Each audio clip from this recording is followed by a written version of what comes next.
Welcome back. Of course, talking about Sinai could take hours and hours because this is one of the dearest parts on our land, and also Egyptians paid the price for Sinai to retain it from their blood and tears. And there were heroes with their names, like President Al-Sisi said earlier, is going to be engraved in gold in history. People who retained or sacrificed their lives to be able to retain Sinai and other dear parts of our land. Of course, Sinai for almost 30 years was neglected, and unfortunately there wasn't enough development effected in Sinai, and it was not invested. Actually, we do have over the phone, of course, Dr. Ashraf Haider. He is the chairman of one of the he is a former chairman of one of the prominent universities here in Egypt. Good morning, Dr. Haider, Professor Haider. Good morning, how are you? How are you, sir? Fine. Of course, as we all know, that President Abdel Fattah al-Sisi have attended the 38th Cultural Symposium that is held at the Armed Forces Moral Affairs, and he gave a very important statement to the attendees. He affirmed that Sinai, with the one-time occurrence of God's revelation occurred, is a source of pride for all Egyptians and the region around it. What's your intake about Sinai? Let's elaborate over the importance and sacredcy of this dear part of our land. Yes. First of all, I would like to thank you very much, Nile TV, for having me live on this very, very important day in the history of Egypt. Our victory in October 6, 1973 was one of the most important, if not the most important, steps in the history of modern Egypt, because we retrieved our land, we settled the peace. As I always say, there is no peace without victory. And in this situation, our victory changes actually the whole MENA region. And a lot of things happened afterwards. Of course, the current situation and our great President Abdel Fattah al-Sisi during the last few days revived the feelings and the affiliation of people in Egypt to feel how great Sinai is and how Egypt and the leadership are working very strongly and forward to have this piece of land, again, as always been the most important part in the world, because Egypt, by its location, and particularly Sinai and the Suez Canal, is the most important and challenging area. And it is actually one of the most important points by which all the world are always looking at Egypt and having a challenge, and sometimes have a sense of this country is having this piece of land that's very important for all the world, and they want it. Egypt and Sinai have been developed over the last years significantly. The last 7 years, you can see mega projects going on: universities, tourism, agriculture, bridges, buildings, roads, and that's really another type of revolution, and which is for the development. And actually, every single project that is in Sinai currently is following the Sustainable Development Goals of the United Nations, and that's again very important. If we speak about the planning and the structures that is developed in Sinai and in Suez area, in Suez Canal area and cities, it is very, very honorable for all Egyptians to see all these projects that I see on the TV now, and for all Egypt. And myself, I was honored to be one of the, as a former president of one of the mega projects in Galala University, which is a mega project developed by the country. Of course, the armed force engineering authorities, as well as our armed forces, they, at certain period of time, long time ago, they retrieved our land, and followed by the peace, and now followed by the development. And the development is the most important, because we need Sinai to be full of people in order to be the civilization and the culture be enforced. So Right. I hope I answered part of your question. No, sure, of course. Right. Talking about victories, as we are commemorating Golden Jubilee of 1973 October War and the victory together, not only Egyptians are commemorating, but also Arabs. The victory that has been, there is another modern victory that has been effected on several parts in Egypt. But let us today, while we talk about military victories and 1973 October War, let's talk about Sinai. There was a great deal of victory that was effected, that is actually effected by the current president, Abdel Fattah el-Sisi, ever since he stepped into office, have turned Sinai into a cultural, economic hub, logistic hub, a mecca for investment, foreign investment, an educational hub, other universities also.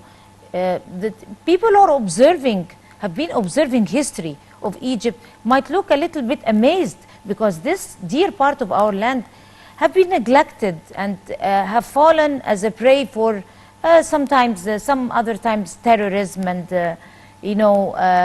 some smuggling and other acts that were, I mean, in general, Sinai was not really invested on by before, I mean, before President Abdel Fattah el-Sisi came. Yes. So what's your intake about this? Yes, actually,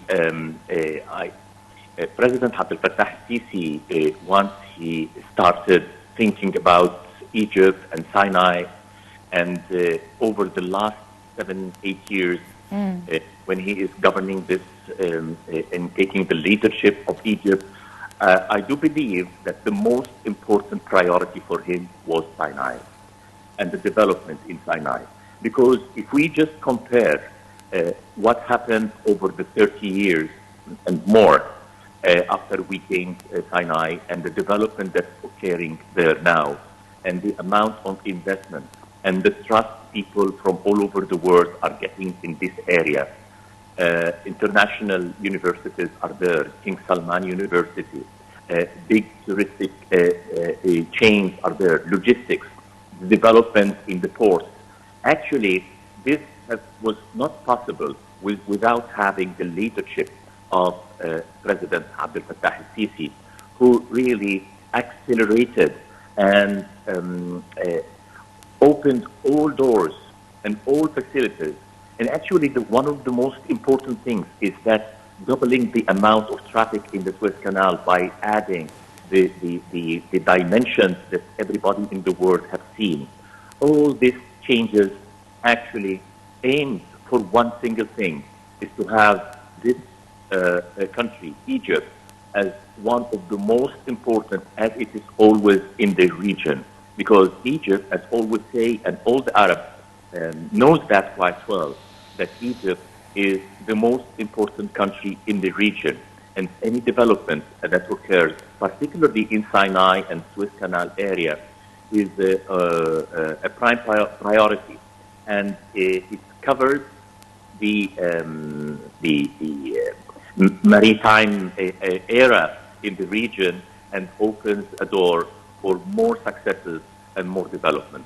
It is a matter of trust. So President Abdel Fattah el-Sisi, he actually revived this part of Egypt, Sinai, which is actually the most important from my side. I do believe that Sinai is the most important. Human beings, all Egyptians should be traveling and living there, relocating their life for this major and mega projects that are occurring there. And there is a lot of opportunities there now. So it's not a matter. The government created the opportunity, so people should use this opportunity in order to create the full picture of the cultural activities in Sinai, as well as the educational and all parameters of life. Right. Also, Sinai is witnessing a significant renaissance in higher education and establishment of universities due to the directives of the political leadership. If you'd like to elaborate, of course, you are a former chairman of one of the most prominent universities in Egypt. What's your intake about that particular important piece of development that was effected in Sinai? Actually, this again is another important question because some people who are not really who is happy with what is going, making big roads, making bridges. No, this is unfortunate. Egypt and the Egyptian leadership over the last 7 years have invested billions and billions of pounds in the establishment of healthcare and educational. In the same time, they were establishing this ports and airports and lands and bridges. So it's a multidisciplinary approach of the development of a community.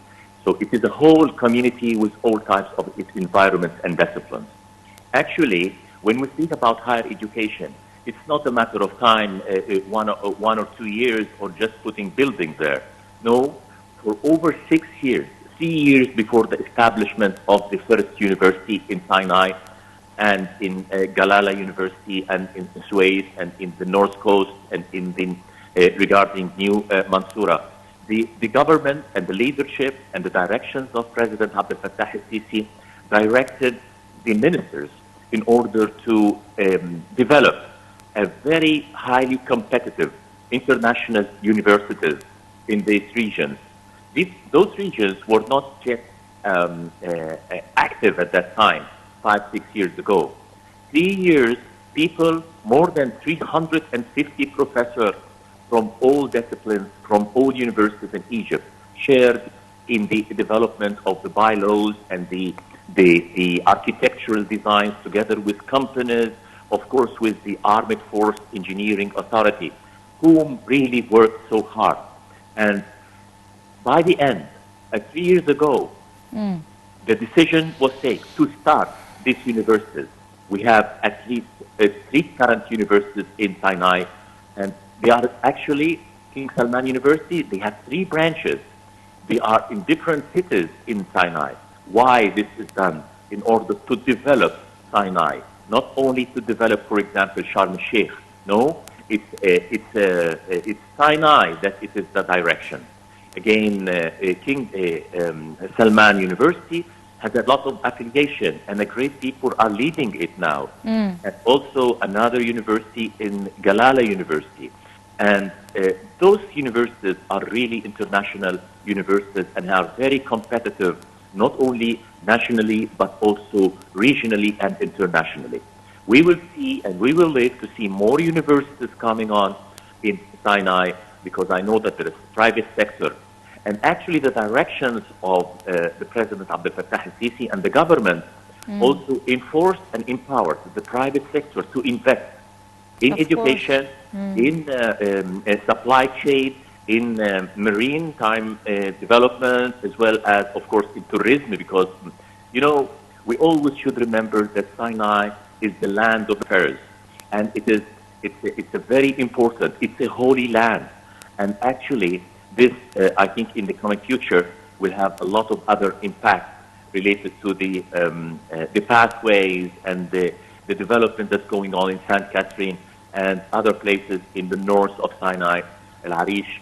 And, you know, there is a lot of significant efforts. I think a couple of years more, we will see a much more fruitful result, and we will see it live, living with people there, significantly changing the pattern and the positioning of this part of Egypt in the world as it's always been. Right. But Also, I want to tell you something. There is Sure. a lot of challenges. Please. These challenges, because the economy that is going on, that in Egypt now, as well as the World Bank and a lot of people. So we have different types of wars that we need to contest, and we need to be all united in order to be able to cope and achieve our goals and our objectives and tasks. Right. Also, not only universities, but also on the medical field, which is the health file is also very important. ILSO's medical complex was established, and actually is considered the largest medical complex in Northern Sinai, in addition to the establishment and development of 50 hospitals, 154 health centers and units. If you like also to kindly elaborate over that also achievement. Yeah, sure. You know, as I mentioned, there was two most important things for people in order to live, to have a real, complete living civilization there. The education and, of course, health. the healthcare. And the healthcare. So regarding the healthcare, very similar to what happened to the educational component. From the beginning of taking the authorities and leadership for Egypt, President Abdel Fattah al-Sisi decided and gave orders that the healthcare, particularly the insurance component, should be active. And they started from Suez, and of course they developed this mega centers, mega healthcare centers, thanks for the ministers of healthcare and the ministers of higher education and the prime minister and everybody working in the government who really achieved. Of course, again, as I mentioned, the armed force engineering authorities, those are people who work day by day, hour by hour, as if they are in a real war. It's a war of development. It's not a war of directly. It's something that they need to cut the mountains and get it done and open directions and open roads in order to reach these areas and in order to finally put the final plan on ground and see the picture that you are now broadcasting over our Nile TV international television. Actually, all this was not possible to happen. The healthcare is the most important because people, when they get sick, they can't travel all the distance back to Cairo or Suez to cross the borders. Of course, some time ago also there was some hospitals in the area of Sharm el-Sheikh, but the distribution of the healthcare facilities all over Sinai is the key point. And actually, I'm sure that they are going to put a sort of family medicine component integrating and interacting using the opportunities of digital transformation and communication. And that ministry also, they are doing a great job, really. Actually, all ministers and the Prime Minister, as well as under the directions of the President Fattah al-Sisi, doing a great job, particularly in Sinai, which is, we are celebrating 50 years, if you can imagine, and the same spirit of the success and the victory is still alive. Of course, commemorating the 50th anniversary for the 1973 victory, the Golden Jubilee as well. On that note, of course, Dr. Ashraf Haider, you are a former chairman for one of the most prominent universities in Egypt. Thank you so much, and you have a good day. And by this, we come to the end of this edition of The Breakfast Show for this morning. Many thanks to all of you, and until we see you again tomorrow morning, that's a goodbye.